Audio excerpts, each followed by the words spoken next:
कुंज बिहारी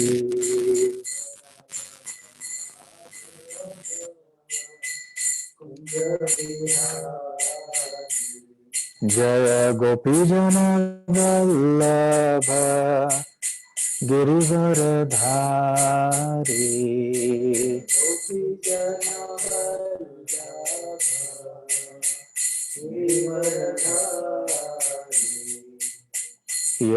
यशोदानंदन ब्रज जन रंजन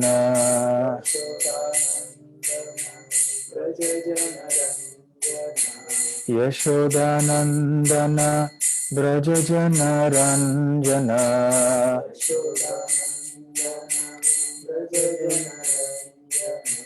यमुना तीरा वनचारी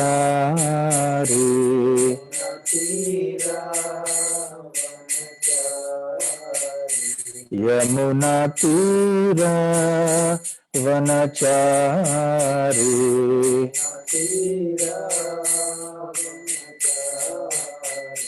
जय राधा माधव कुंज बिहारी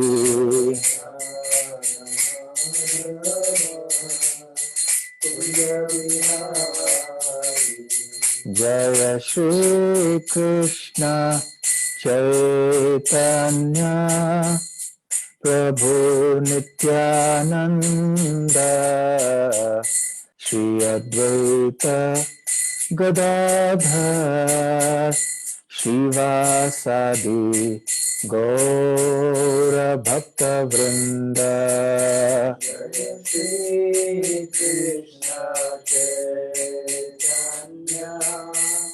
प्रभु नित्यानंद श्री अद्वैत गदाधर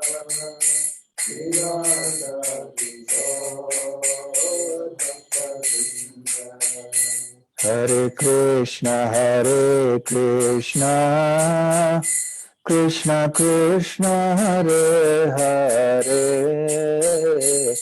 हरे राम राम राम हरे हरे हरे कृष्णा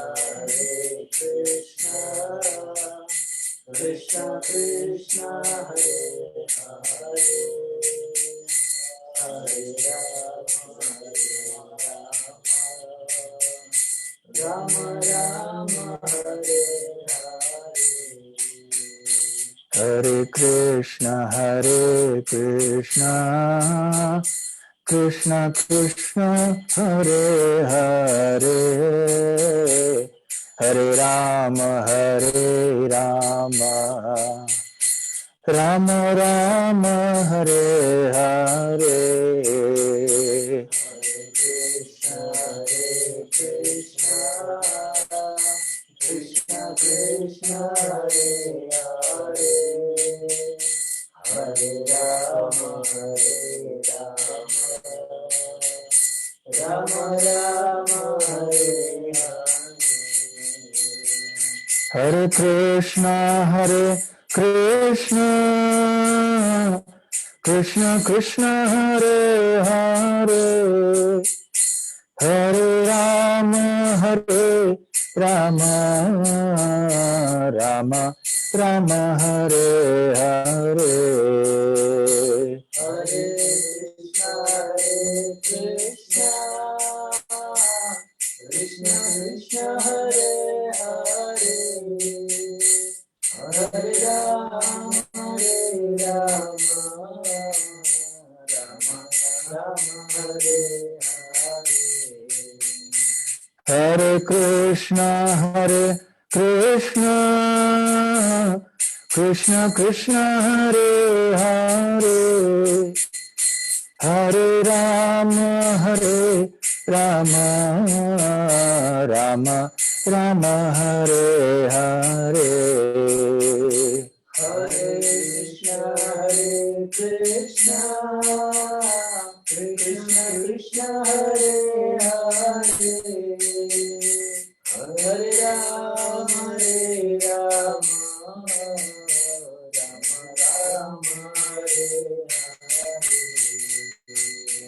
जय राधा गोकुलानंद राधा गोकुलानंद राधे राधा गोकुलानंद राधा गोकुलानंद राधे जय गौरानिताय जय गौरानिताय गौरानिताय जय गौरानिताय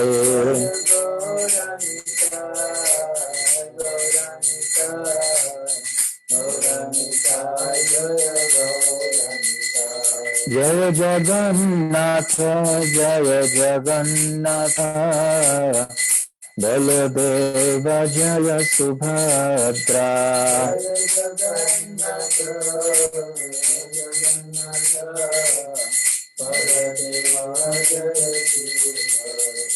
जय जय प्रभुपाद प्रभुपाद प्रभुपाद जय जय प्रभुपाद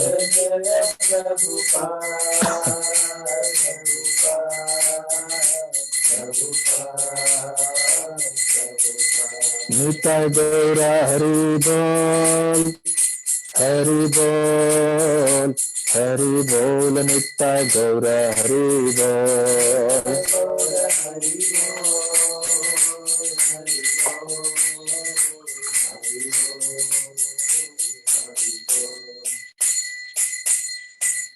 जयम विष्णुपाद परमहंस परिव्राजकाचार्य अष्टोत्तर सत His Divine Grace Abhay Charanarvind Bhakti Vedanta Swami Srila Prabhupada ki Jai Ananta Koti Vaishnava Vrinda ki Jai Shri Shri Radha Gokulanand ki Jai Shri Shri Gaur Nitai ki Jai Shri Shri Jagannath Baladev Subhadra Mai ki Jai Granth Raj Srimad Bhagavatam ki Jai Shri Vrindavan Dham ki Jai Nitai Gaur Premanande समवेत भक्त वृंद की जय समवेत भक्त वृंद की जय समवेत भक्त वृंद की जय श्री श्री गुरु गौरांग की जय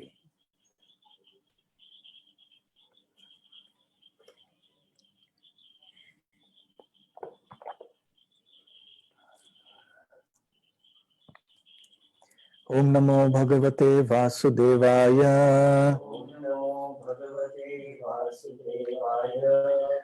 ओम नमो भगवते वासुदेवाय ओम नमो भगवते वासुदेवाय नारायणं नमस्कृत्य नरं चैव नरोत्तमं देवीं सरस्वतीं व्यासं ततो जयमुदीरयेत् नष्टप्रायेषु भद्रेषु नित्यं भागवत सेवया भगवत्युत्तम श्लोके भक्तिर्भवति नैष्ठिकी हरे कृष्णा श्री श्री राधा गोकुलानंद मंदिर अंतर्राष्ट्रीय श्री कृष्ण भावनामृत संघ के बेलगाम शाखा की ओर से आयोजित किए जाने वाली ये कृष्ण कथा के कार्यक्रम में आप सबका हार्दिक स्वागत है। ये कथा का तीसरा दिन है।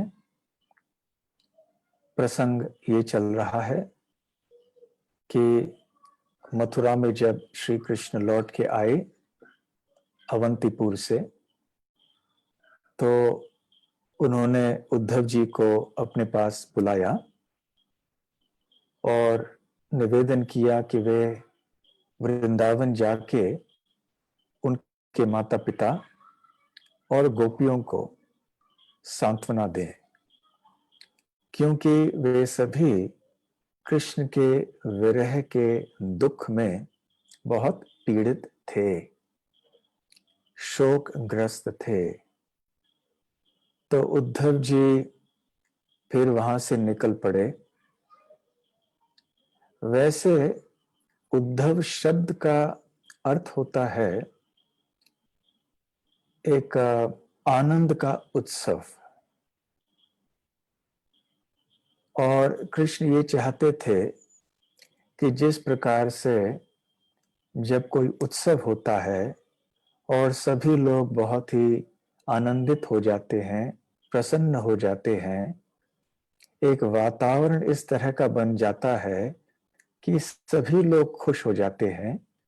तो उसी तरह से क्योंकि उद्धव का संबंध श्री कृष्ण से इतना निकट का था और उद्धव दिखने में भी बिल्कुल श्री कृष्ण के जैसे ही दिखते थे, और आगे चल के हम देखेंगे कि गोपियों ने सब पहले दूर से यही समझा कि श्री कृष्ण लौट के आए हैं। तो देखने में बिल्कुल कृष्ण की तरह दिखते थे और कृष्ण के इतने निकट होने के कारण वो कृष्ण के अंतःकरण को जानते थे और किस तरह से कृष्ण का प्रतिनिधित्व करना और कैसे कृष्ण के इच्छाओं की पूर्ति करना, आदेशों का पालन करना वो भली भांति जानते थे।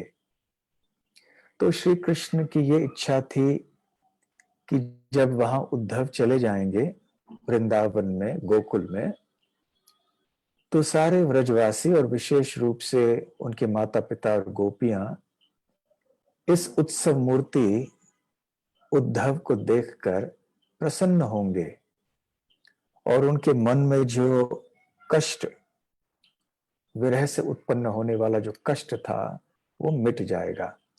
उस दुख से थोड़ी उनको राहत मिलेगी। और अंततः श्री कृष्ण चाहते थे कि गोपियों का प्रेम जो है, वृंदावन का भाव, उसका प्रचार प्रसार सारे विश्व भर में हो। और इसके लिए उन्होंने उद्धव को निमित्त बनाया। उद्धव को भी अवगत कराना चाहते थे कि वृंदावन की भक्ति, वृंदावन का प्रेम कितना निराला है, कितना अद्भुत है।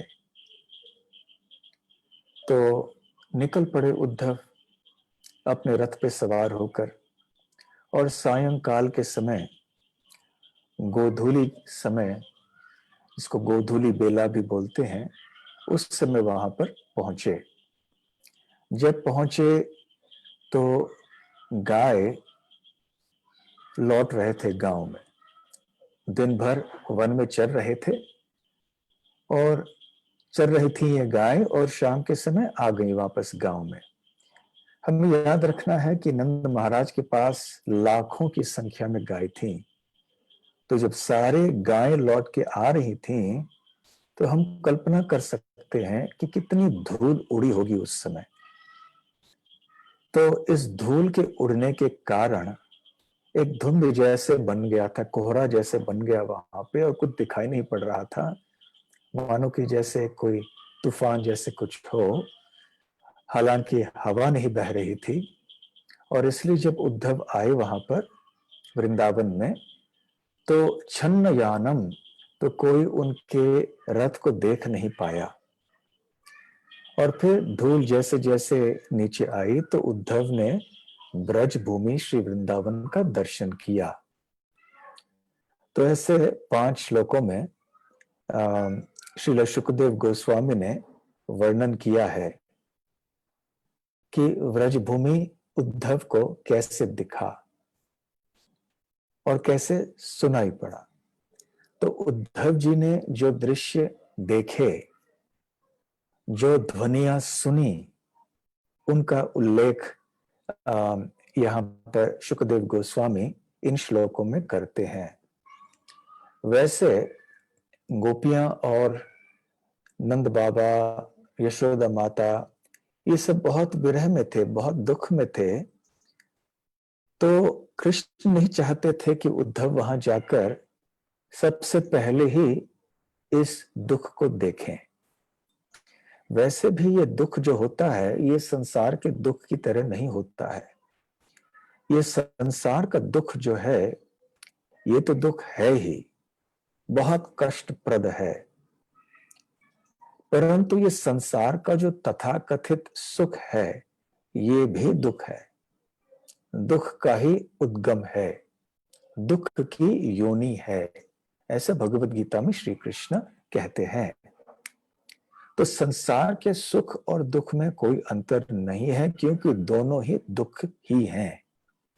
और सर्वोच्च आध्यात्मिक स्तर पर, कृष्ण प्रेम की चरम सीमा पर, जिस स्तर पर गोपियां इत्यादि स्थित थीं, तो उस स्तर पे क्योंकि उनका प्रेम इतना शुद्ध था, इतना तीव्र था, इसलिए उस स्तर का जो तथाकथित दुख है वो भी सुख ही है, परंतु एक बहुत ही तीव्र विरह का आनंद, जिसको केवल वही जान सकते हैं जो अनुभव करते हैं।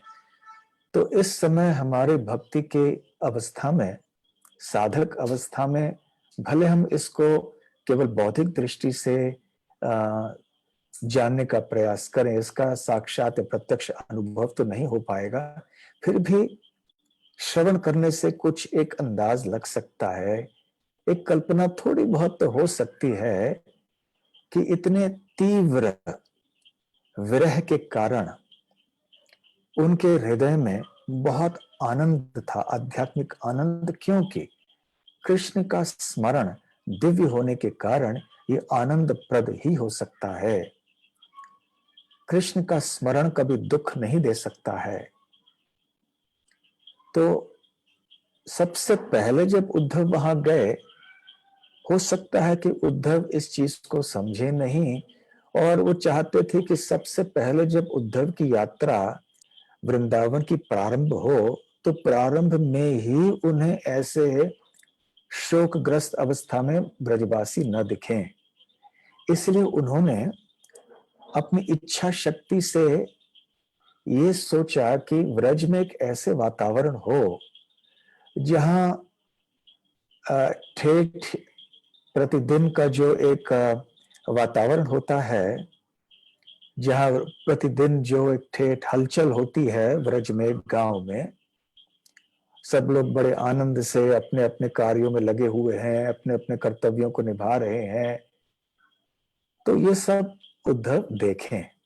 और इसलिए भगवान की इच्छा को जानकर उनकी योग माया शक्ति ने एक ऐसे वातावरण का निर्माण किया और ऐसे एक पर्दा उद्धव के आंखों के सामने डाल दिया, जिससे उद्धव केवल इस आनंद की अवस्था को देख सके, मानो कि श्री कृष्ण की उपस्थिति वहां पर थी।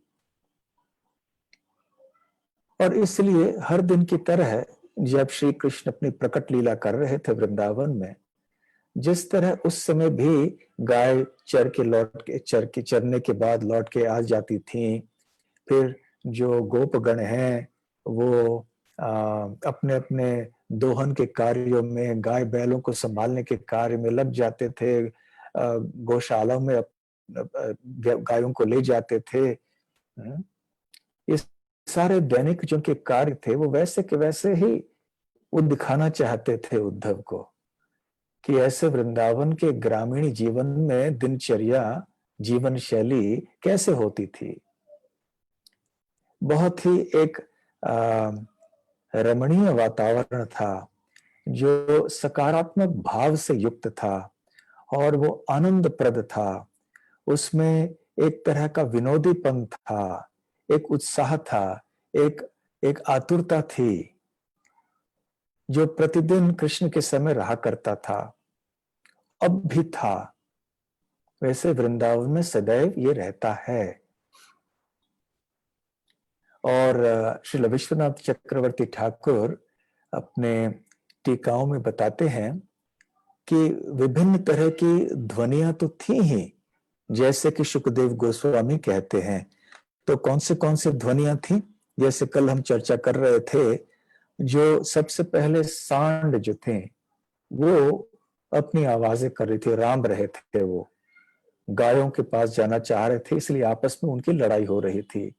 दूसरी बात, जो गाय थी वो भी राम रही थी, वो अपने बछड़ों के पीछे भाग रही थी, उनके थन दूध से भरी हुई थी और अपने बछड़ों को वो दूध पिलाना चाहती थी। हम ये मनुष्य जीवन में भी देखते हैं कि जब भोजन का समय होता है तो छोटे बच्चे इधर उधर भागते हैं, कुछ खेलते हैं, कुछ करते हैं, और माता को उनके पीछे भागना पड़ता है और खींच के ले आना पड़ता है, जबरदस्ती बिठाना पड़ता है भोजन लेने के लिए। तो ये गाय भी अपने बछड़ों के पीछे भाग रही थी, आवाजें कर रही थी। फिर उन्होंने देखा कि ये जो गाय के बछड़े थे, ये बड़े प्रफुल्लित मानसिकता से उछल रहे थे इधर उधर। उनका रंग बड़ा सफेद था और सारे ब्रजभूमि ऐसी एक विनोदमय वातावरण से युक्त था। कितना हर्ष उल्लास का वातावरण हम केवल कल्पना कर सकते हैं। जब हम गायों के और बैलों के और बछड़ों के बीच में रहते हैं, वास्तव में हृदय में बहुत प्रसन्नता होती है। इसलिए एक जगह तात्पर्य में श्रीमद् भागवत में श्रील प्रभुपाद जी कहते हैं कि मनुष्य समाज को यदि प्रसन्न रहना है तो इसका रहस्य ये है कि वो गायों को और बैलों को प्रसन्न रखे। केवल गायों और बैलों को प्रसन्न रखने से मनुष्य समाज समृद्ध और सुखी होगी।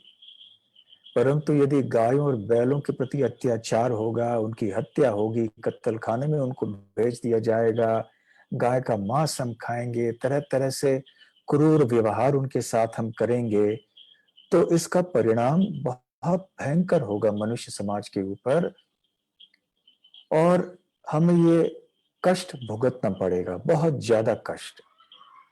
तो खैर, ये एक विनोदमय वातावरण और ये ध्वनियां भी बछड़ों की सुनाई पड़ रही थी, गोदोहन की ध्वनियां भी थी। और जैसे गोदोहन करते समय फिर एक ध्वनि, एक आवाज होती है, और फिर जब वो बाल्टी में दूध गिर जाता है तो उस समय भी एक ध्वनि होती है। तो ये ध्वनियां भी गायों के और बैलों के, बछड़ों के आवाजों से मिल रही थी, साथ साथ वेणुवदन हो रहा था। तो वेणुवदन की ध्वनियों से सारा व्रज गूंज रहा था। ये तो व्रज की महिमा का शिखर है ना, श्री कृष्ण के बांसुरी वदन। और साथ साथ यहाँ पर जो गोप और गोपियां हैं वो कृष्ण के शुभ कर्मों का, कृष्ण की लीलाओं का गान कर रहे थे। रंग बिरंगी बहुत ही अच्छे वस्त्रों में सुशोभित थे।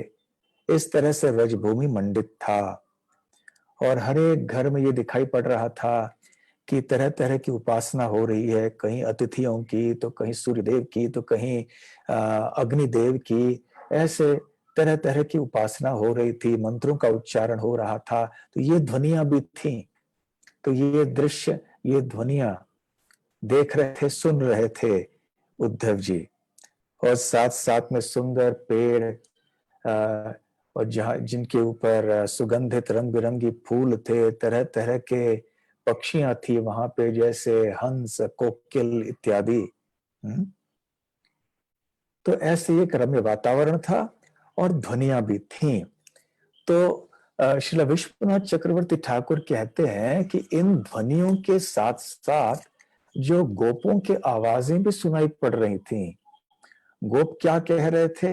अरे इस गाय को पकड़ लो, अरे उस गाय को छोड़ लो, अरे इस बछड़े को पकड़ लो, अरे वो मुझे दे दो, ठीक है वो चीज को वहीं रखो। तो इस तरह से आपस में गोपगण जो है वो चर्चा कर रहे थे, एक दूसरे को आदेश दे रहे थे, कुछ कह रहे थे।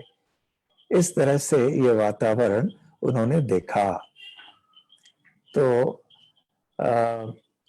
देखिए, जहाँ पे गाय है, जहाँ पे भूमि है, जहाँ पे जल है, जहाँ पे कृष्ण है, वहां और किसी भी चीज की आवश्यकता नहीं है।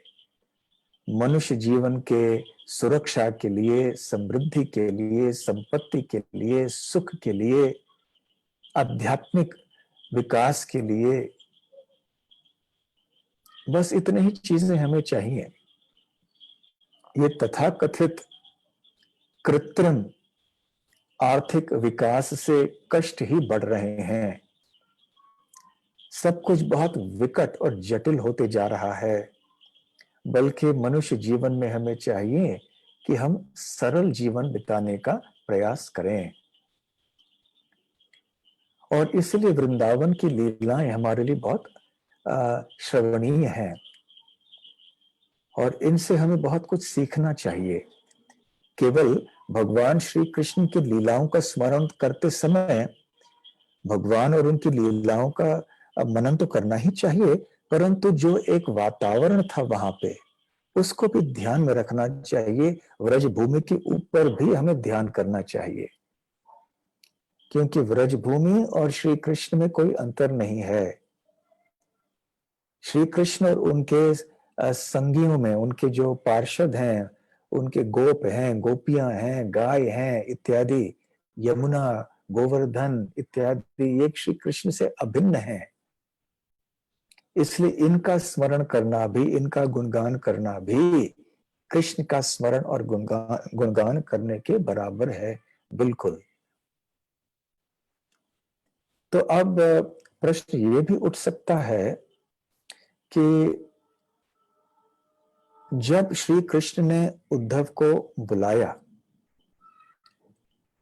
तो उन्होंने उस श्लोक में कहा कि जाके मेरे माता पिता को संतुष्टि प्रदान कीजिए, और जो गोपियां हैं उनके मन में जो मेरे विरह से उत्पन्न होने वाला मानसिक एक कष्ट है उसको दूर कीजिए, उससे उनको राहत दीजिए।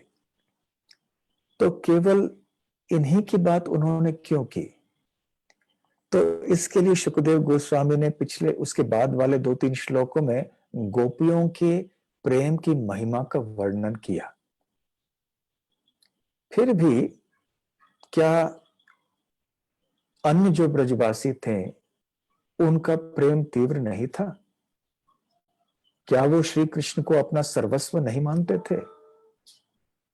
क्या श्री कृष्ण को अपना प्राण धन नहीं मानते थे? क्या सदैव वो श्री कृष्ण का स्मरण नहीं करते थे? वो भी तो शुद्ध भक्त थे। यद्यपि गोपियों का स्तर सबसे ऊंचा है व्रज भूमि में भी, फिर भी श्री कृष्ण ने केवल अपने माता पिता और गोपियों का उल्लेख क्यों किया जब उन्होंने उद्धव को ऐसे निवेदन किया कि आप जाइए और ब्रजवासियों को सांत्वना दीजिए? तो श्रील जीव गोस्वामी ने इस श्लोक के तात्पर्य में बहुत गहरी और सुंदर बातें कही हैं। कृपया ध्यान से सुनिएगा। उन्होंने कहा कि वृंदावन का प्रेम तो विशेष है ही, निराला है, वैकुंठ से के प्रेम से भी अलग है, उससे श्रेष्ठ है। जो निकटता, मधुरता वृंदावन के प्रेम में पाई जाती है वो कहीं और नहीं पाई जाती। तो वो तो है ही। फिर भी वृंदावन के प्रेम भी या गोकुल के प्रेम 3 प्रकार के होते हैं। एक वो प्रेम है जिसमें प्रधानता या प्रभुता या वर्चस्व जो है वो लालसा का है, उत्कंठा का है, तड़प का है। तो जितने भी भक्त वृंदावन या गोकुल में रहते हैं वो सारे के सारे उच्च स्तर के भक्त हैं, सर्वोच्च स्तर के भक्त हैं। परंतु उनमें भी एक वर्ग है जिनके प्रेम की प्रभुता या प्रेम में जो प्रधान गुण है वो है उत्कंठा, एक तड़प, एक चाह, तीव्र अभिलाषा कृष्ण की संगति के लिए, कृष्ण के दर्शन के लिए। तो ये इसके प्रतीक हैं या इसके उदाहरण हैं कृष्ण के माता पिता यशोदा माता और नंद महाराज, और जो तरुणी गोपियां थीं, श्री कृष्ण की गोपियां, तो ये सब इस वर्ग में आती हैं। दूसरे प्रकार का प्रेम है जिसकी प्रधानता घनिष्ठ परिचय से युक्त है। उस प्रेम का प्रभुत्व या उसकी प्रधानता ये घनिष्ठ परिचय है, और इसके उदाहरण हैं गोप, ग्वाल बाल, श्री कृष्ण के सखा, उनके मित्र। और तीसरा प्रकार का प्रेम है वो प्रेम जिसमें भेद करने की क्षमता उतनी नहीं है, जो विवेकहीन है, और इसके उदाहरण हैं ब्रज के गाय। यद्यपि ये वृंदावन के गाय हैं, फिर भी पशु की भूमिका निभा रहे हैं भौम वृंदावन में, तो इसलिए उनकी बुद्धि जो अन्यों की तरह या मनुष्यों की तरह उतनी विकसित नहीं थी, इसलिए वो भेद इतना नहीं कर पाते थे। तो ये तीन प्रकार के प्रेम व्रज में पाए जाते हैं। फिर से हम कहेंगे, पहला है वो प्रेम जिसका वर्चस्व तीव्र अभिलाषा या उत्कंठा। दूसरे प्रकार का प्रेम है वो प्रेम जिसका वर्चस्व है, जिसमें प्रभुता है घनिष्ठ परिचय का। और तीसरा है वो प्रेम जिसमें वर्चस्व है विवेकहीनता का, न कर पाने का जो गुण है वो। तो पहले श्रेणी में है गोपियां और नंद बाबा और यशोदा माता, दूसरे श्रेणी में है सखा, और तीसरे श्रेणी में गाय। अब जीव गोस्वामी पाद कहते हैं कि सांत्वना देने की आवश्यकता केवल श्री कृष्ण के माता पिता और गोपियों के लिए थी, क्योंकि वही हैं जो तीव्रता से श्री कृष्ण के प्रति विरह का अनुभव कर रहे थे। तो ये सुनकर हमें आश्चर्य लगेगा, अरे तो क्या इसका मतलब है कि अन्य जो ब्रजवासी हैं, जो सखा हैं, गाय हैं इत्यादि, क्या वो कृष्ण से प्रेम नहीं करते थे? बिल्कुल करते थे। क्या उनका प्रेम शुद्ध नहीं था? बिल्कुल शुद्ध नहीं था। क्या उनका प्रेम वैकुंठ से भी श्रेष्ठ नहीं था? बिल्कुल श्रेष्ठ था। फिर भी गोपियों और नंद बाबा माता और माता यशोदा के प्रेम की तुलना में थोड़ा अंतर है। अब इनको, ये जो गोपियां हैं और माता पिता हैं श्री कृष्ण के नंद बाबा और माता यशोदा, इनको श्री कृष्ण के साक्षात या प्रत्यक्ष जो उपस्थिति है, इस पे भी विश्वास नहीं होता था कि जब वो कृष्ण मेरे पास बैठे उनको लगता था नहीं है, नहीं है। और आगे चल के जैसे भ्रमर गीत आदि और गीत आने वाले हैं इस अध्याय, इस 10वें स्कंद में, तो उसमें ये प्रतीत होता है कि सामने प्रत्यक्ष रूप से उपस्थित होने के बाद भी उनके हृदय के प्रेम की चंचलता और तड़प इतनी तीव्र थी कि कभी कभी उस उत्कंठा में उनको ऐसे प्रतीत होता था कि श्री कृष्ण हमारे पास नहीं है, क्या वो चले गए क्या हमारे बीच में से? यद्यपि श्री कृष्ण उनके सामने थे। श्रीमती राधा रानी के साथ ऐसा एक बहुत प्रसिद्ध लीला है जिसमें श्री कृष्ण श्रीमती राधा रानी के सामने बैठे होने पर भी श्रीमती राधा रानी सोचती हैं कि मधुसूदन चले गए यहां से, क्योंकि एक भंवरा वहां पे आया। भंवरे को मधु कहते हैं और श्री कृष्ण को भी मधुसूदन कहते हैं। तो भंवरा जो है वो राधा रानी को परेशान कर रहा था।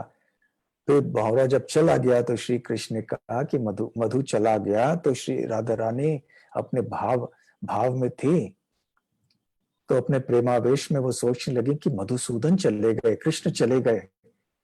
और फिर विरह के लक्षण उनके अंदर प्रकट होने लगे, हालांकि श्री कृष्ण उनके सामने ही थे, बैठे थे। इसलिए उनके तीव्र तड़प या उत्कंठा के कारण वो श्री कृष्ण के प्रत्यक्ष सानिध्य के ऊपर भी भरोसा नहीं करते थे। तो स्फूर्ति की बात तो दूर है, स्फूर्ति का अनुभव ये अन्य भक्त करते थे। माता यशोदा, नंद महाराज और गोपियों के अतिरिक्त जो है वो स्फूर्ति का अनुभव कर रहे थे, विशेष करके जब श्री कृष्ण वृंदावन छोड़ के मथुरा गए। तो स्फूर्ति का मतलब क्या है? स्फूर्ति का मतलब है मन में प्राकट्य या एक आंतरिक दर्शन। भगवान श्री कृष्ण जब वृंदावन छोड़ के चले गए प्रकट रूप में, अप्रकट रूप में तो वो वृंदावन में तो रहते ही हैं, परंतु प्रकट रूप में जब वो वृंदावन से चले गए तो ब्रजवासियों का प्रेम इतना तीव्र था कि जो ग्वाल बाल थे और जो गाय भी थे, अन्य पशु भी थे, वो सब अपने अंतःकरण में श्री कृष्ण का अनुभव कर रहे थे। और उनकी इस स्फूर्ति को वो श्री कृष्ण के वास्तविक सानिध्य या उपस्थिति को मानते थे। तो एक तरफ है स्फूर्ति जो एक मानसिक प्राकट्य है, एक आंतरिक दर्शन है श्री कृष्ण का, और दूसरा है सामने से बाह्य रूप से श्री कृष्ण की उपस्थिति सामने। तो क्योंकि उनका जो आंतरिक दर्शन था या मानसिक प्राकट्य था श्री कृष्ण के रूप और लीलाओं का, वो इतना तीव्र था, इसलिए वो इन दोनों में भेद नहीं कर पाए, उस आंतरिक दर्शन में और श्री कृष्ण के बाह्य दर्शन में। तो जब श्री कृष्ण अप्रकट हो गए वृंदावन से, तो वो उनके हृदय में स्फुरित हो गए ब्रजवासियों के, इसलिए अंतःकरण में वो श्री कृष्ण का अनुभव कर रहे थे और वो भेद नहीं कर रहे थे। वो सोचते थे कि ये स्फूर्ति ही श्री कृष्ण की का प्रत्यक्ष उनकी उपस्थिति है। ये थी उनकी दशा। और जो गाय हैं तो वो सोच रहे थे, उनको पता नहीं चला कि श्री कृष्ण चले गए। श्री कृष्ण चले गए, परंतु गायों के लिए स्फूर्ति इतनी मजबूत थी कि उनको लगा कि श्री कृष्ण है हमारे बीच में। उनको ये नहीं लगा कि श्री कृष्ण हमें छोड़ के मथुरा छोड़ के चले गए। उस समय ऐसे लग रहा था उनको सबको, जब श्री कृष्ण वृंदावन छोड़ के जा रहे थे, उस समय तो सारे ब्रजवासियों की अवस्था बहुत ही दर्ददायक थी। परंतु बाद में अवस्था ये हुई कि गायों को ऐसे पता नहीं चला कि श्री कृष्ण वृंदावन छोड़ के चले गए हैं। उनको तो यही लग रहा था कि श्री कृष्ण है हमारे साथ में। इसलिए यहाँ ऐसे दृश्य दिखाई दे रहा, ऐसे दृश्य और ध्वनियां वहां पे दिखाई और सुनाई पड़ती थी उद्धव को, कि बड़े आनंद से सांड जो है वो गायों के पास जा रहे हैं और बड़े आनंद से जो गाय हैं वो अपने बछड़ों के पीछे जा रही हैं और जो बछड़े हैं वो उछल कूद रहे हैं बड़े आनंद से। तो बछड़े भी तो श्री कृष्ण के शुद्ध प्रेमी है ना, तो वो भी कैसे आनंद में रह सकते थे यदि उनको लगता था कि श्री कृष्ण हमारे बीच में नहीं है। तो इसका तात्पर्य ये है कि गायों को, बैलों को, बछड़ों को ये लग रहा था कि श्री कृष्ण हमारे साथ हैं, वो चले नहीं गए हैं हमारे बीच में से। क्योंकि उनका प्रेम किस तरह का प्रेम था? जो उनके प्रेम में प्रभुता या वर्चस्व वो विवेकहीनता में थी, भेद नहीं कर पाने में। तो इसलिए उनके हृदय में कोई विरह की भावना उत्पन्न नहीं हुई, क्योंकि वो तो सोच रहे थे कि कृष्ण है हमारे बीच में। दूसरी ओर जो सखा हैं श्री कृष्ण के मित्र हैं, जिनके प्रेम में बहुत ही घनिष्ठ परिचय का वर्चस्व है या प्रभुता है, वो भी इसी तरह से सोच रहे थे कि श्री कृष्ण हमारे बीच में हैं, और एक दृढ़ विश्वास उनके मन में था, अभी कृष्ण तो आने ही वाले हैं। कृष्ण मथुरा गए हैं ना, परंतु हमें बोल के गए हैं कि अभी अभी आएंगे, वो तो निश्चित ही आएंगे। इसलिए उनके मन में भी वो तड़प नहीं थी कि कृष्ण हमारे बीच में नहीं रहे। तो उनको ये भी लग रहा था, उनके हृदय में भी स्फूर्ति हो रही थी श्री कृष्ण के रूप और लीलाओं की, श्री कृष्ण के सानिध्य का अनुभव उनको हो रहा था, और उनको लग रहा था बस एक दिन के लिए गए, कल तो आ ही जाएंगे ना कृष्ण। इसलिए उनके मन में भी ऐसे विरह की भावना उत्पन्न नहीं हुई। परंतु समस्त ब्रजवासियों में से केवल नंद महाराज, माता यशोदा और जो गोपियां हैं, उनके मन में ऐसी स्फूर्ति अवश्य होती थी। जब सखाओं में हो रहा है और गायों में भी हो रहा है,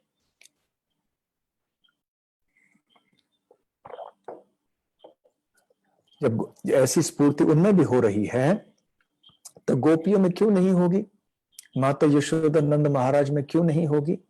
अवश्य हो रही थी। फिर भी जैसे मैंने पहले कहा, जब वो श्री कृष्ण के प्रत्यक्ष उपस्थिति या सानिध्य में विश्वास नहीं करते थे, उनको भरोसा नहीं होता था कि श्री कृष्ण है या नहीं है, किसी भी समय यहां से वो चले जा सकते हैं, वास्तव में है क्या हमारे बीच में, और आगे भी रहेंगे क्या हमारे बीच में, इस उत्कंठा के कारण जब वो बाह्य उपस्थिति में भरोसा नहीं कर सकते थे, तो स्फूर्ति में क्या विश्वास करेंगे।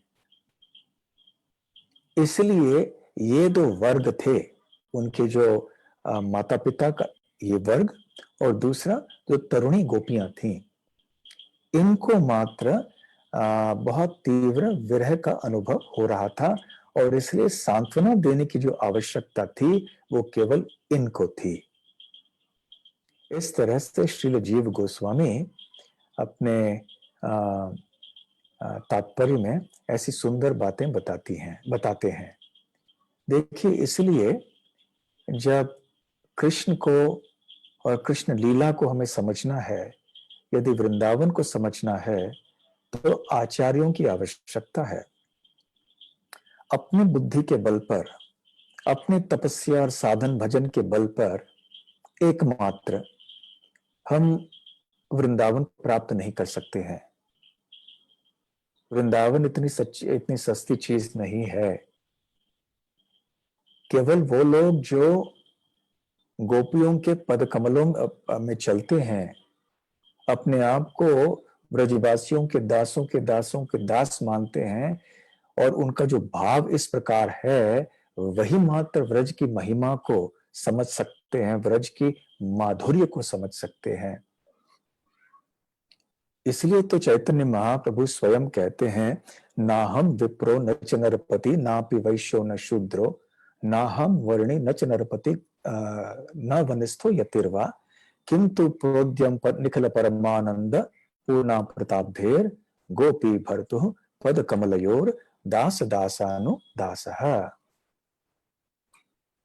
मैं ब्रह्मचारी नहीं हूं, गृहस्थ नहीं हूं, वानप्रस्थ नहीं हूं, सन्यासी नहीं हूं, मैं ब्राह्मण नहीं हूं, गृहस्थ नहीं हूं, ब्राह्मण नहीं हूं, मैं वैश्य नहीं हूं, क्षत्रिय नहीं हूं, शूद्र नहीं हूं, तो फिर मैं क्या हूं? मैं वो कृष्ण जो संपूर्ण ब्रह्मांड को आनंद प्रदान करने वाले हैं, गोपी भर्तु, जो गोपियों के भर्तु हैं, ऐसे गोपियों के भर्तु के दासों का दास मैं हूं। गोपी भर्तु पद कमलयोर दासानु दासानु दासः। तो जब तक हमारे मन में ऐसे वैष्णवों के प्रति, और विशेष रूप से ऐसे महान वैष्णवों के प्रति ये आस्था नहीं रहेगी, तब तक हम वृंदावन को नहीं जान पाएंगे।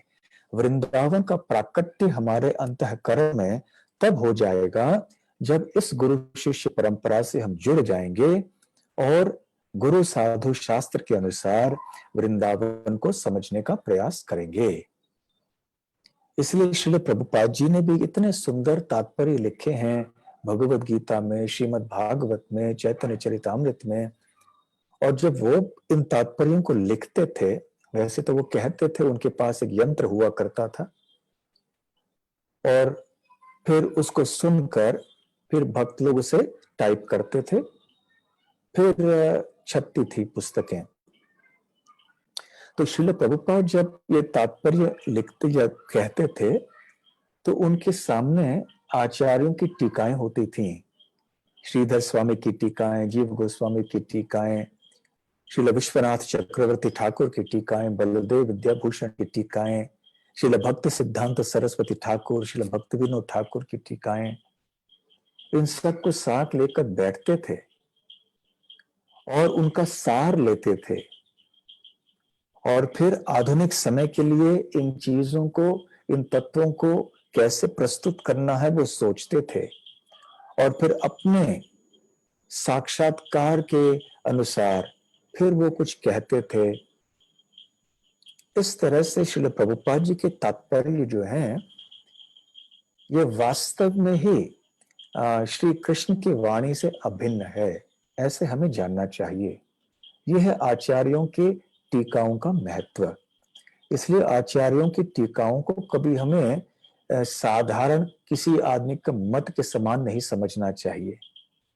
साधारण व्यक्तियों के अनेक मत हो सकते हैं, परंतु उनको मत सुनिए, ऐसे मत को मत सुनिए केवल कृष्ण के मत को सुनिए।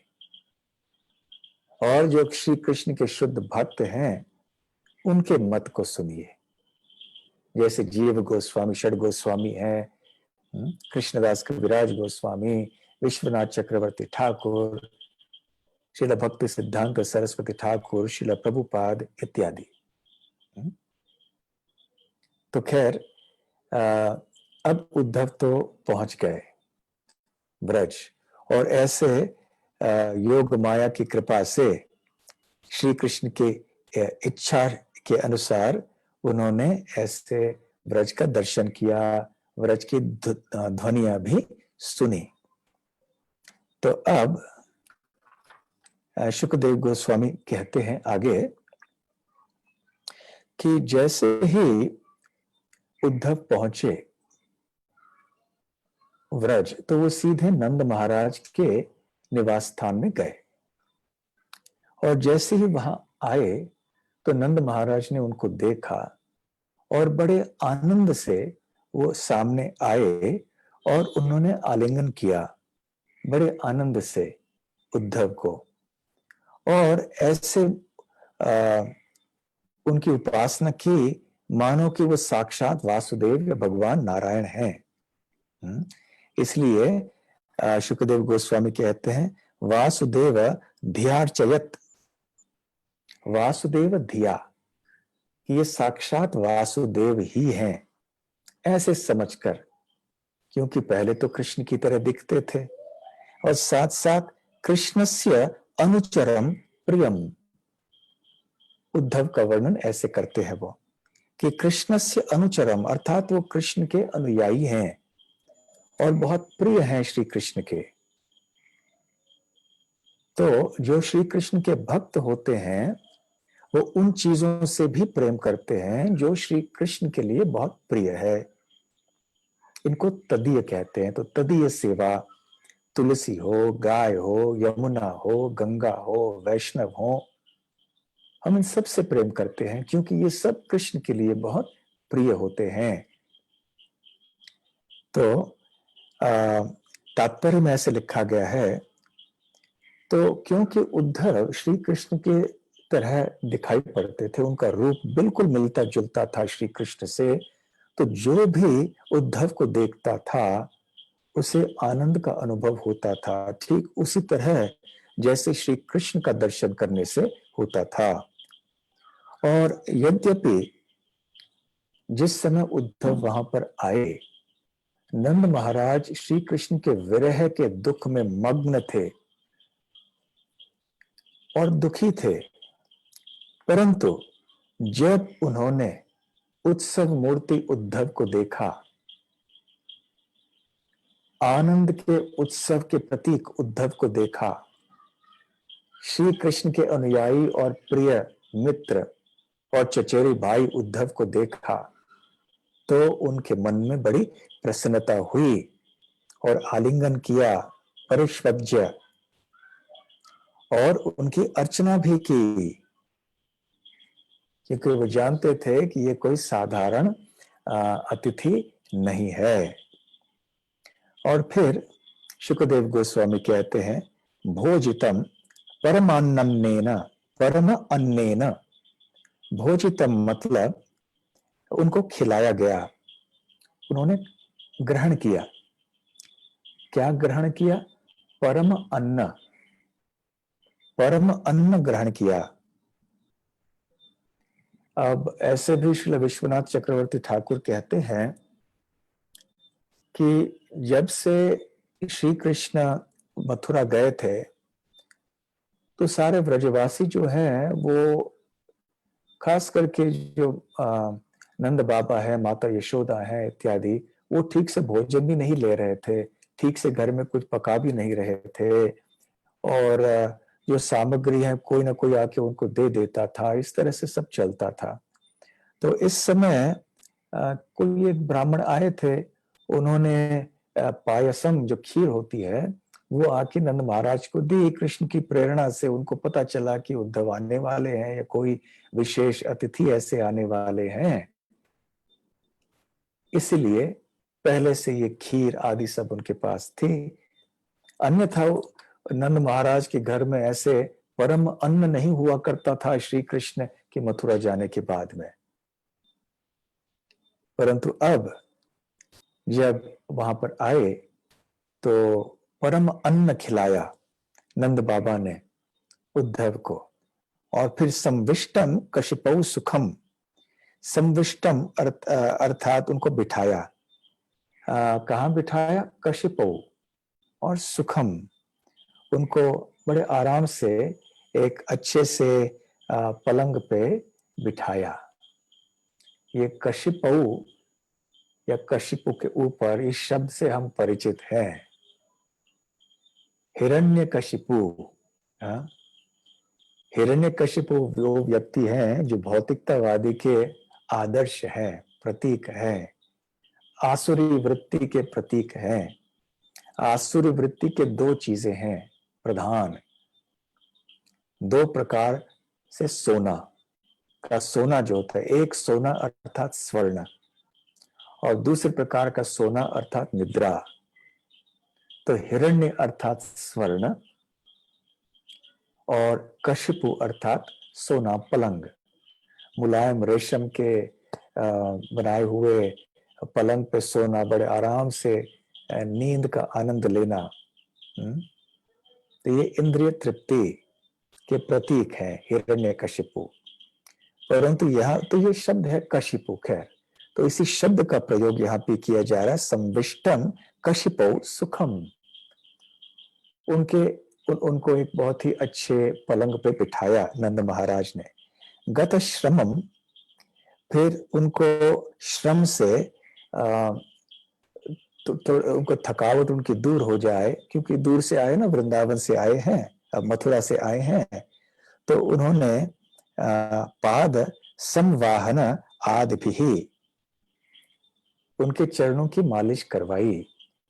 श्रील जीव गोस्वामी इस संदर्भ में कहते हैं, क्योंकि नंद बाबा और वसुदेव भाई के समान हैं, और उद्धव वसुदेव के लिए पुत्र के समान है, इसलिए नंद बाबा के लिए भी पुत्र के समान थे।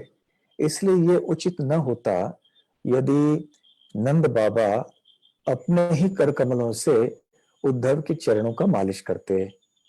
इसलिए किसी एक सेवक से उन्होंने कहा कि इनके चरणों को थोड़ा मालिश आदि कर दो, थोड़ी उनकी थकावट दूर कर दो।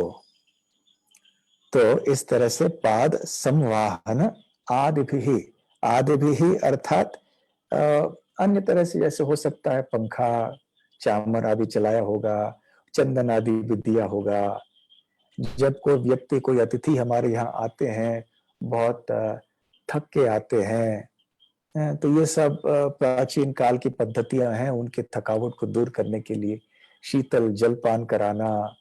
तो ऐसे चीजें हैं। और फिर पर्यपृच्छत, फिर उन्होंने पूछताछ करना शुरू किया, प्रश्न करना शुरू किया उनसे। तो कैसे प्रश्न किए उन्होंने?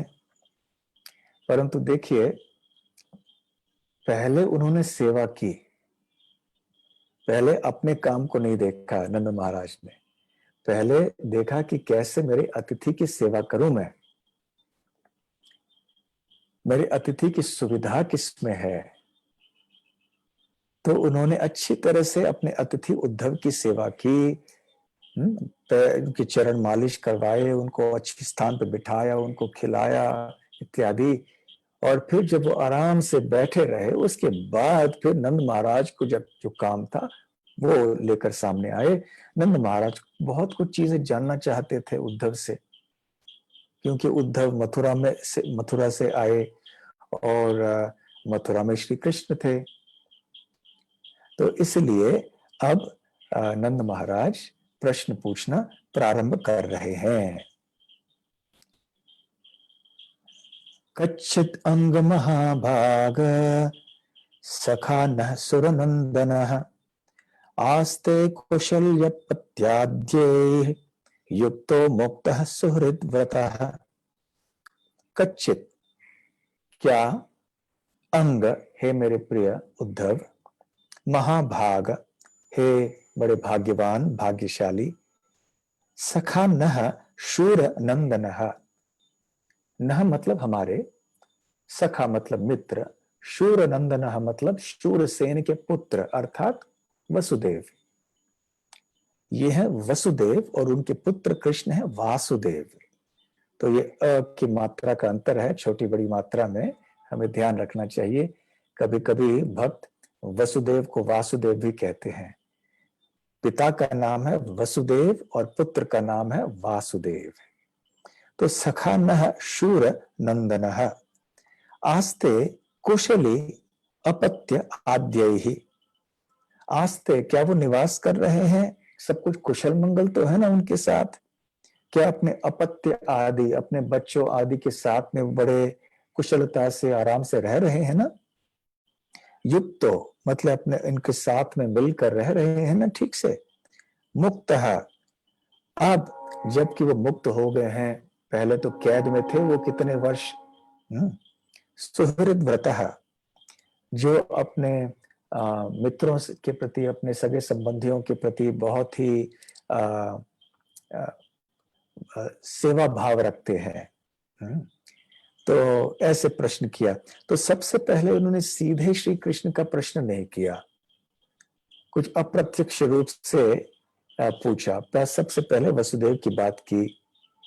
यद्यपि नंद महाराज के मन में तो कृष्ण ही कृष्ण समाये हुए थे, फिर भी सबसे पहले कृष्ण के बारे में नहीं पूछा जानबूझकर। फिर आगे किनके बारे में पूछा? कंस के बारे में। पहले वसुदेव, दूसरी बात कंस के बारे में कुछ अपने विचारों को व्यक्त किया। क्या कहा?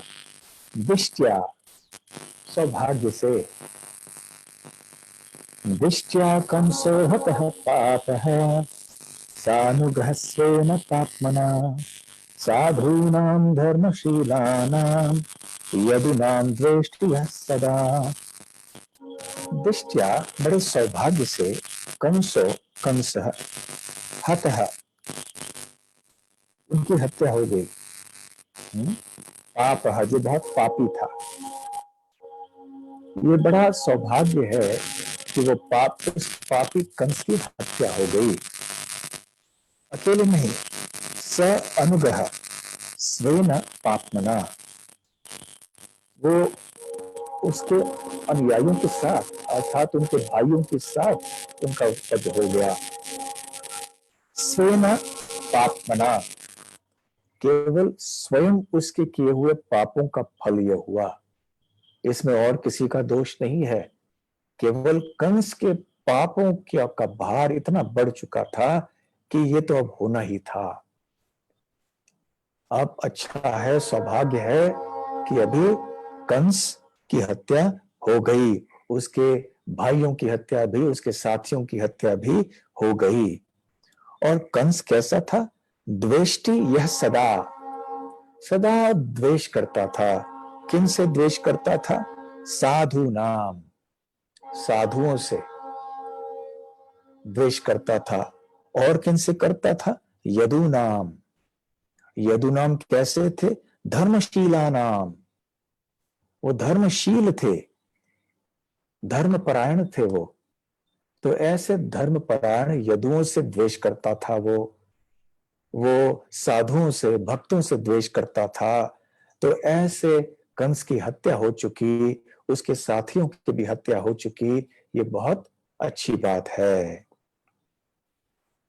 फिर अभी पूछ रहे हैं, अपि स्मरतु नः कृष्णो मातरं सुहृद सखीन् गोपान् व्रजं चात्मनाथं गावो वृंदावनं गिरिम्। अपि शायद स्मरतु नः कृष्णः, तो शायद श्री कृष्ण मेरा स्मरण कर रहे होंगे, वहां पे मुझे याद कर रहे होंगे शायद श्री कृष्ण मथुरा में। ऐसे नंद महाराज उद्धव से पूछते हैं। मातरम सुहृदम सुहृद सखीम, क्या वो अपनी माता यशोदा को याद कर रहे हैं? अपने सुहृद जो उनके शुभ चिंतक हैं, सखीन जो उनके मित्र हैं, गोपान जो सब गोपगण हैं, व्रजम जो यहाँ गांव है व्रज का, वृंदावन का गांव है, गाव जो गाय हैं वृंदावन के, और वृंदावनम यहाँ वृंदावन है, यहाँ के जो जंगल वन है, और गिरिन जो गोवर्धन है, इन सबको श्री कृष्ण जो कि आत्मनाथम है, हम सबके स्वामी है, वो प्रभु है, वो क्या वो हम सबको याद कर रहे हैं? फिर आगे पूछते हैं, क्योंकि क्या होता है जब कोई व्यक्ति दूर चले जाता है ना, बड़े गांव से होके बड़े शहर में चले जाता है, तो ये संभावना रहती है कि बड़े शहर की चमक धमक में उलझकर कोई व्यक्ति अपने छोटे गांव के लोगों को भूल जाए। ये सब साधारण लोग थे, अब मैं ऐसे कुलीन लोगों के संग में हूँ, ऐसे धनी लोगों के बीच में हूँ, बड़े बड़े शहर में गाड़ियों में घूमता हूँ इत्यादि। तो अब ये मेरे पीछे रहने वाले गांव के लोग, तो ये सब छोटे सब लोग थे, अनपढ़ थे। कभी कभी ऐसा हो जाता है, लोग अपने गांव से निकल के बड़े शहर में जाते हैं तो अपने गांव के प्रति उनका अनुकूल भाव नहीं होता है, कभी कभी भूल जाते हैं अपने गांव को, अपने सगे संबंधियों को। तो कहीं ऐसा तो नहीं हुआ है ना श्री कृष्ण के साथ में? श्री कृष्ण वृंदावन को, गांव को, वन को, गायों को, हम सबको याद कर रहे तो है ना? ऐसा पूछ रहे हैं नंद महाराज उद्धव से। फिर 19वें श्लोक में कहते हैं, अप्यास्यति अप्यायास्यति गोविंदः स्वजनान् सकृत् ईक्षितुम् तर्हि द्रक्ष्याम तद्वक्त्रम् सुन्नसं सुस्मिते क्षणम्। अपि क्या आयास्यति गोविंदः, क्या गोविंद वापस लौट के आएंगे? आपको याद होगा कल हम ये कह रहे थे कि या पहले दिन कि कृष्ण ने कहा था आयास्य, कि मैं अवश्य आऊंगा। उन्होंने गोपियों से ऐसे कहा था। तो अभी आयास्यति गोविंदः, क्या गोविंद वापस लौट के आएंगे यहाँ वृंदावन? स्वजनान सकृत ईक्षितुम, तो हमारे उनके स्वजन को एक बार तो कम से कम देखने आएंगे। सकृत अर्थात एक बार, स्वजनान मतलब उनके सारे परिवार के सदस्यों को, उनके गांव के निवासियों को, जो निज जन हैं उनको कम से कम ईक्षितुम, एक बार तो, सकृत ईक्षितुम, एक बार तो देखने आएंगे ना वापस। तरही, और जब वो वापस आएंगे उस समय द्रक्ष्याम, हम सब देखेंगे। क्या देखेंगे? तद वक्त्रम, उनका चेहरा, सुनासम, उनका सुंदर नाक, सुस्मितेक्षणम, और उनकी सुंदर मुस्कान, स्मित, और उनके सुंदर आंखें, ईक्षणम। क्या गोविंद कम से कम एक बार तो लौट के आएंगे हम सबको देखने के लिए? जब वो आएंगे तो हम उनके सुंदर रूप का दर्शन कर पाएंगे। आशाबद्ध, ये भाव भक्ति का एक लक्षण है। नंद महाराज तो भाव भक्ति के बहुत को पार कर चुके हैं, परंतु भक्त के हृदय में भगवान के प्रति एक भावना रहती है, आशाबद्ध। एक आशा है कि भगवान की कृपा होगी, निश्चित होगी, मुझे आज नहीं तो कल होगी। तो ऐसा जो अटूट एक विश्वास है कि भगवान की कृपा होगी मेरे ऊपर, इसको आशाबद्ध कहते हैं। तो नंद महाराज आशाबद्ध थे, कृष्ण आएंगे, आएंगे, जरूर आएंगे। जब वो आएंगे तो हम उनके सुंदर रूप का दर्शन करेंगे। और फिर श्री कृष्ण ने जिस तरह से सारे ब्रजवासियों को नाना प्रकार के आपातकालीन स्थितियों में से बचाया, विकट परिस्थितियों से बचाया, ऐसे अभी वो स्मरण कर रहे हैं। दावाग्निर्वात वर्षाच्च वृषसर्पाच्च रक्षिताः दुरत्ययेभ्यो मृत्युभ्यः कृष्णेन सुमहात्मना। तो रक्षिताः, कृष्णेन रक्षिताः, तो कृष्ण जो कि सुमहात्मना, जो कि बहुत महान व्यक्ति हैं, कृष्णेन सुमहात्मना रक्षिताः, उन्होंने हम सबकी रक्षा की। कब रक्षा की? किन चीजों से रक्षा की? दावाग्नेः, जब वन में आग लग गई तो उन्होंने उस समय हमारी रक्षा की। आपको याद होगा कि ऐसे दावानल 2 बार हुआ कृष्ण लीला में। फिर वात, जब बहुत भयंकर ऐसे पवन तूफान वगैरह आए, जैसे कि तृणावर्त के समय, तो उस समय भी उन्होंने भवंडर के रूप में वो आए, उस समय भी श्री कृष्ण ने ब्रजवासियों की रक्षा की। फिर वर्षाच्च, जैसे गोवर्धन लीला को उठाया श्री कृष्ण ने ब्रजवासियों की रक्षा करने के लिए, क्योंकि इंद्रदेव ने मूसलधार वर्षा बरसाई थी वृंदावन के ऊपर। वृष सर्पाच्च, वृष अर्थात जो अरिष्ट आदि ऐसे वृषभ के रूप में आए हुए असुर थे। सर्पाच्च, जैसे अघासुर जैसे भयानक सांप के रूप में आने वाले असुर इत्यादि। ये दुरत्य ये भ्यः, इनको पार करना बहुत मुश्किल था, इनका सामना करना, इनसे बचना प्राय असंभव था, परंतु केवल श्री कृष्ण थे, इसलिए हम सुरक्षित रहे, उन्होंने हमारी रक्षा की।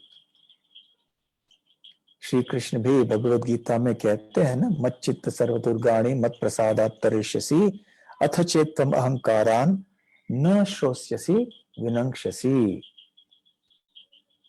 वो कहते हैं कि हमें मच्चित्त, यदि हमारा चित्त उनमें सदैव समाया हुआ रहता है तो सर्व दुर्गाणी मत प्रसादात तरिष्यसि, तो मेरी कृपा से तुम सारे कठिन परिस्थितियों को पार कर पाओगे मेरी कृपा मात्र से। यदि तुम मेरा स्मरण करते रहो, तुम कृष्ण भावना भावित यदि रहो।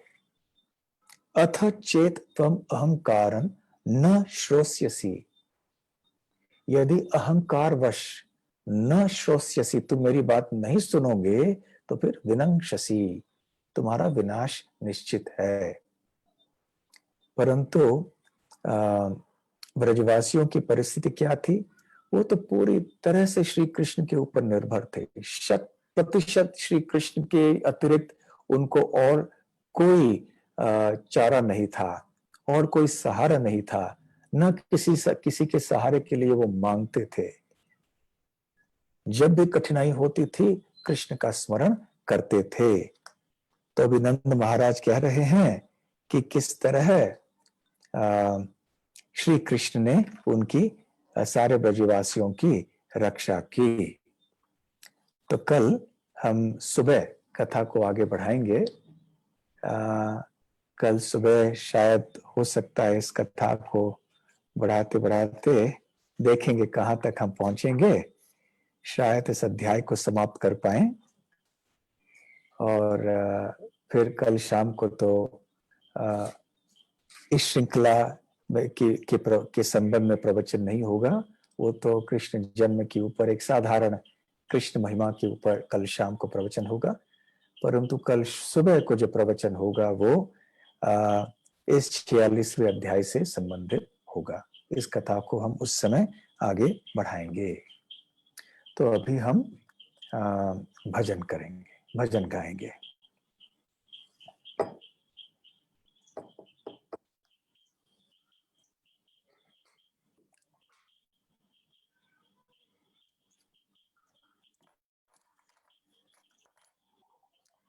सखी वृंदे विज्ञप्ति इस भजन का नाम है, जिसको हम राधा कृष्ण प्राण मोर इस नाम से जानते हैं। नरोत्तम दास ठाकुर विरचित।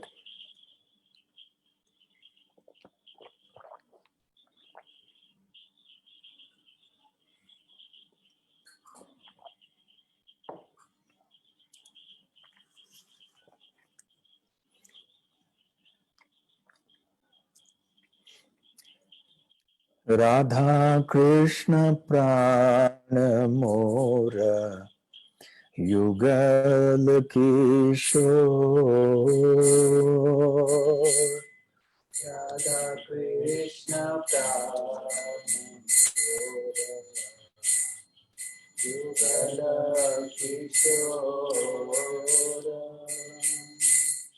राधा कृष्ण प्राण मोर युगल किशोर। राधा कृष्ण प्राण मोर युगल किशोर। जीवन मरण गते अर नाही मोर, जीवन मरण गते अर नाही मोर। जीवन मरण गते अर नाही मोर। जीवन मरण गते अर नाही मोर। कालेंदुर कोले केले कदंबेर वना, कालिंदीर फूले केले कादंबेर वना। कालेंदुरा को लेके ले कदम रावना कालिंदीरा को लेके कदम रावना रतन वेदीरा ऊपर बोसा बोध जाना रतना बेदिया बोता बोलूया रतन वेदीरा ऊपर बोसा बोध जाना रतना बेदिया बोता बोलूया श्याम गौरी अंगे दिबो चंदन रागंधा श्याम गौरी अंगे दिवो चंदनेर गंध श्याम गौरी अंगे दिबो चंदन रागंध श्याम गौरी अंगे दिवो चंदनेर गंध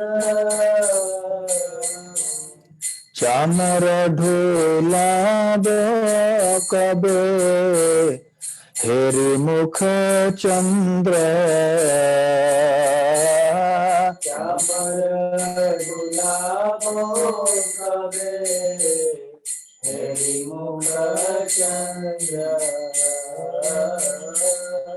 चामर ढोला कबे हेरि मुख चंद्र चामर गुलाबो कबे हेरि मुख चंद्र राधा कृष्ण प्राण मोर युगल किशोर राधा कृष्ण प्राण मोर युगल किशोर जीवन मरण गते आर नहीं मोर जीवन मरण गति हर नाही मोर गाथिया माल के माला दिबे दोहार गले गाथिया माला के माला दिबो दोहार गले गाठिया माले तीर माला दिबे दोहार गले गाथिया माला के माला दिबो दोहार गले अधर Tulia दिब कर्कपुर तंबुले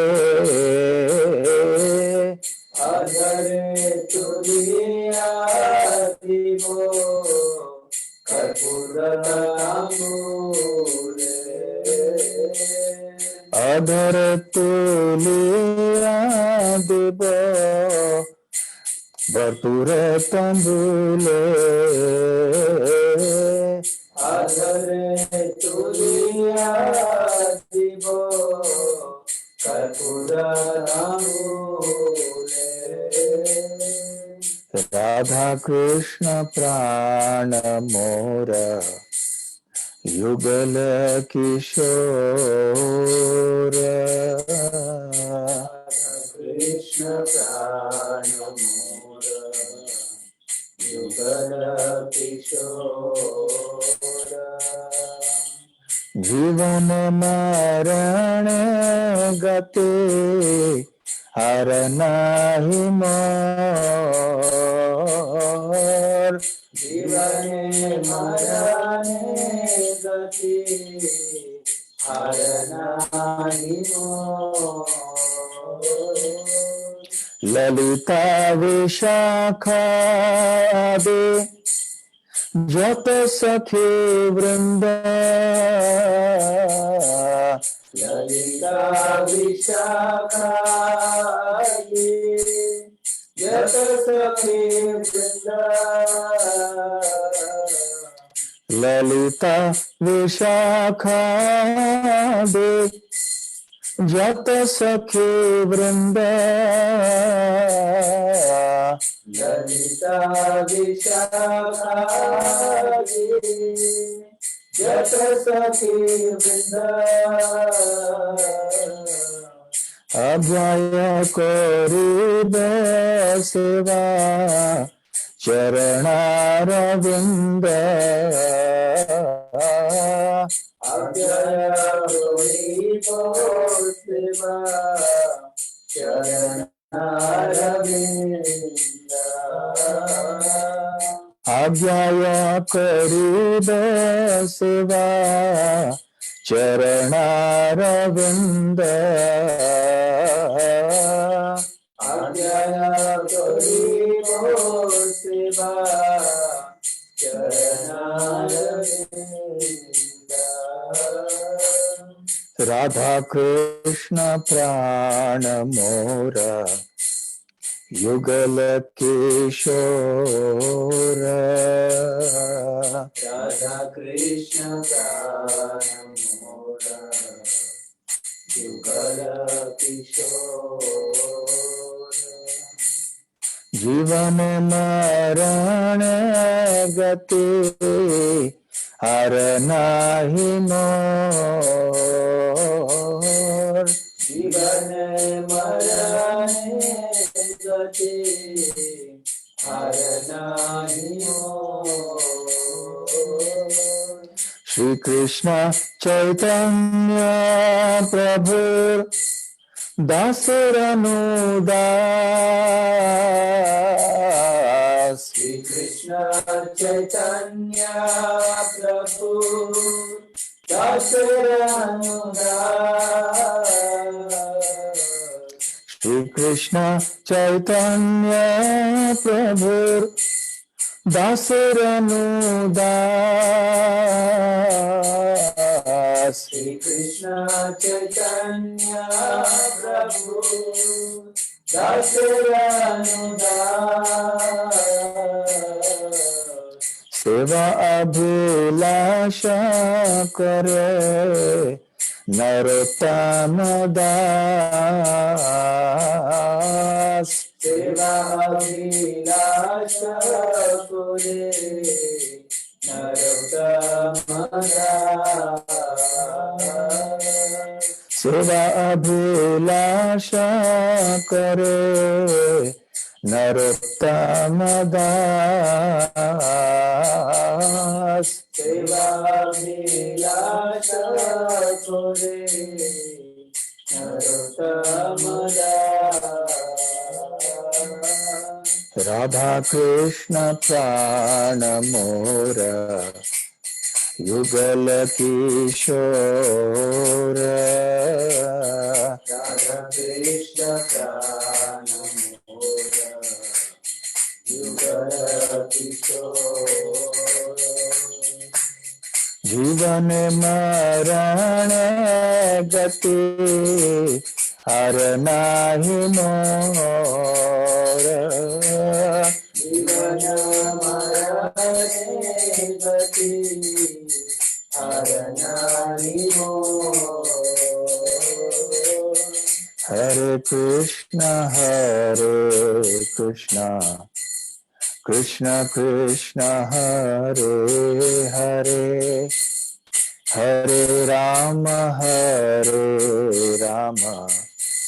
Ram Ram Hare Hare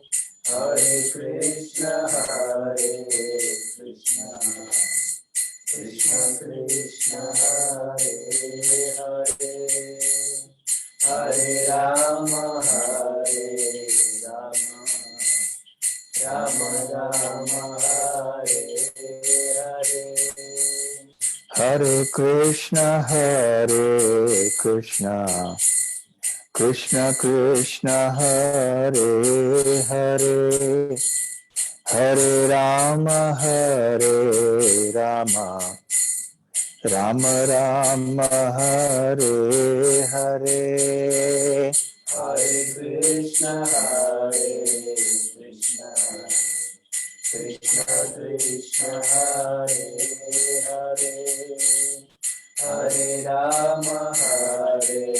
Rama Rama Rama Hare Hare Hare Krishna Krishna Krishna Hare Hare Hare Rama Rama Rama Hare Hare Hare Krishna Krishna Krishna Hare Hare Hare Rama Rama Rama Hare Hare Hare Krishna Krishna Krishna Hare Hare Hare Rama Rama Rama Hare Hare Hare Krishna Krishna Krishna Hare Hare Hare Rama Rama Rama Hare Hare Hare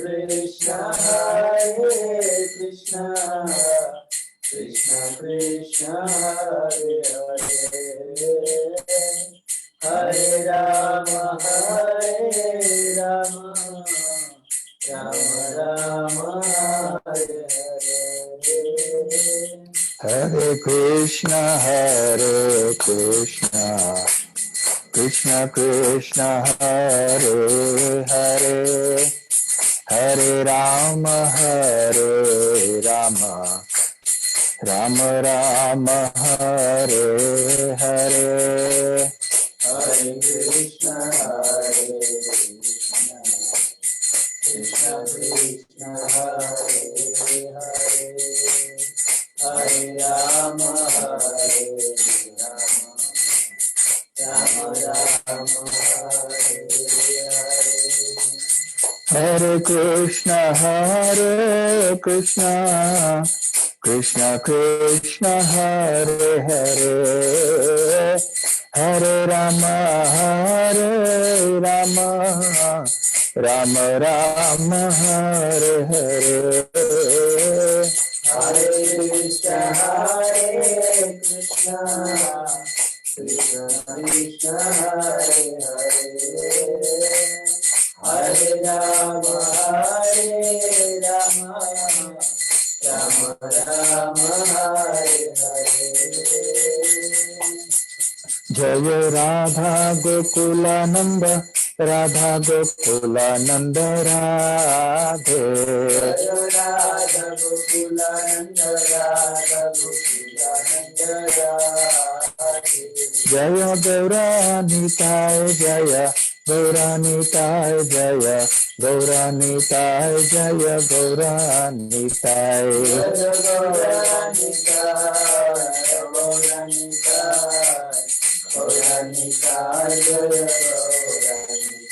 Jaya Jagannath Jaya Jagannath Jaya Baladeva Jaya Subhadra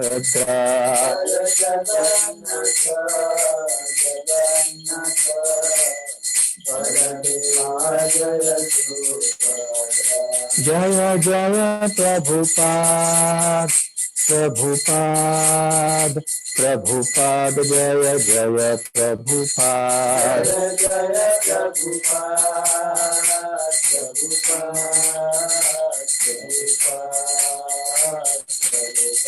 Nitai Gaura Hari बोल, हरि बोल, हरि बोल, निताय गौरा हरि बोल।